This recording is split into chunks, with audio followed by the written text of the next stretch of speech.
What's up guys, Dwayne Richens, door-to-door realtor. Today I'm going to talk to you about area ROI. What in the world is that? Area ROI is a return on your investment that you get from the area in which you knock.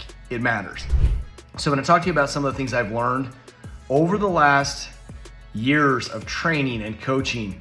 Guys, I've been doing door-to-door sales for, goodness, 17 years now. And in real estate, going on my 9th year. So you go back 7 years when I was knocking doors, haven't knocked doors in the last 7 years, which has been such a huge blessing. But I didn't know what I didn't know. And I thought, man, if I'm making $60,000 selling, 2 or 3 houses, 4 houses, what would it be like if I went and took that $2 million listing? And then I helped them buy a $2.5 million listing and I made $130,000 with one client. So there I went, dove into this high-end subdivision. Here's some of the things I learned. I learned as you go knocking door to door in a very high subdivision, it's very hard to find the homeowner home. They're busy, they run corporations, they have businesses, they're doctors, they're lawyers, they're doing all these different things that cause them to be out of the house. So I'm catching nannies, I'm catching their wives, I'm catching children home. Very hard to find the homeowner no matter what time. Second, when I do find the homeowner, they do not want to talk to a door-to-door salesman because their time is worth so much. And so for them, they've already got someone by referral, they've already got someone they want to work with. It's very difficult for them to want to pick a guy they just met on the door who's trying to pitch them and sell them. And you have to be very, very good as a salesperson to be able to close someone that's in that higher price point. Okay, next, you get the listing. And I got multiple of these listings. And what I didn't know is they're hard. These people are hard to work with. They expect the most. They expect you to give the very best service, and which we try to do anyway. But in those higher price point homes, they don't sell as quickly. No matter what marketing you do, if someone's buying a $2 million house, it's gonna be someone that has money that can afford a $2 million house. And if they have money, do they like the taste of the person that is selling the house?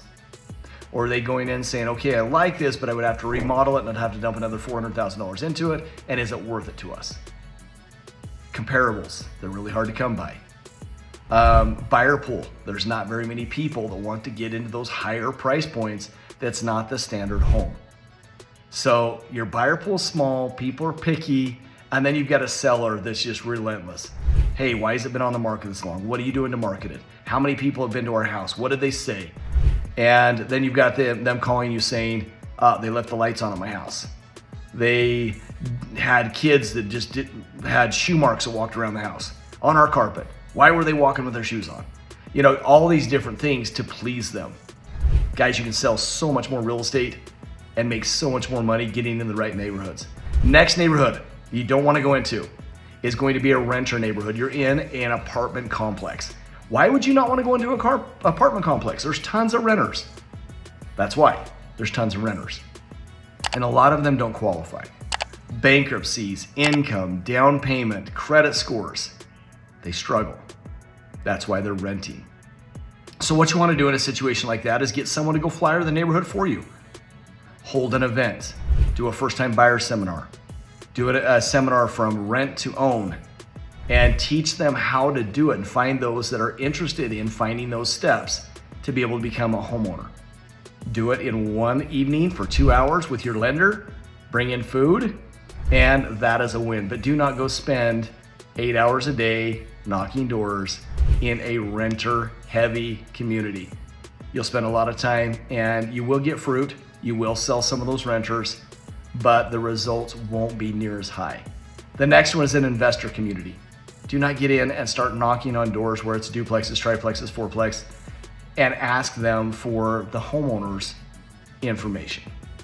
Because getting through that gatekeeper as the renter to ask what the landlord or the homeowner's phone number is, to call them, is gonna be worth 0 of your time. You're gonna spend tons of time doing that, and the results just won't be great. So knowing that, go after other people. Those investors are probably not going to buy with you as well. So the perfect situation you can get is one where they're going to transition often. I had someone call me today and they said, no, you don't want to go into a neighborhood where they transition often. And I said, why would they say that? And he goes, because there's no equity in the homes. Well, in reality, you guys, people move into those starter homes, number one, because that's what they can afford at the time. Number two, because they don't need anything bigger. So you get the newlyweds with one child or no children. You get people that are still in school. You get people that are at their starter job that haven't gotten raises. And in reality, it doesn't matter how much appreciation they have. Those sell often, they sell frequently. And so you want to get into those starter homes where people are going to move, and they're going to move often. And when you sell that $300,000, $400,000 townhome, help them buy that $600,000, $700,000 home, it's a win. My first neighborhood, I sold 10 homes. They were all in the same subdivision. So the reason that's beautiful is as you start listing, the same demographic of people live in that subdivision. They know each other, they chat, they see my signs, like Dwayne Richens. And it got to the point when I would knock on the door and they're like, hey, I'm Dwayne Richens. Like, yeah, I know.